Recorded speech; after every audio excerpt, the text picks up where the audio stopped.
নমস্কার বন্ধুরা, আজ আমি আপনাদের দেখাতে চলেছি পাঁড়ুই গ্রামের অতি প্রাচীন একটা সরস্বতী পুজো।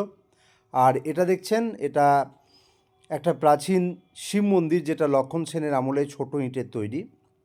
আর এই যে সরস্বতী মন্দির, এই সরস্বতী মন্দিরে মা সরস্বতীর সঙ্গে পূজিত হন আরও চারজন দেবী।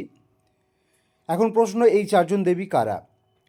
দুজন জয়া এবং বিজয়া, এবং আর দুজন হচ্ছেন পরী।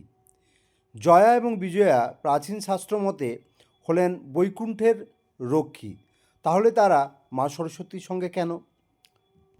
এটা মূলত বাঙালি লোকসংস্কৃতি এবং প্রতিমা পরম্পরার ফল। জয়া শব্দের অর্থ বিজয়, সাফল্য, এবং বিজয়া শব্দের অর্থ পরিপূর্ণতা বা ফল লাভ।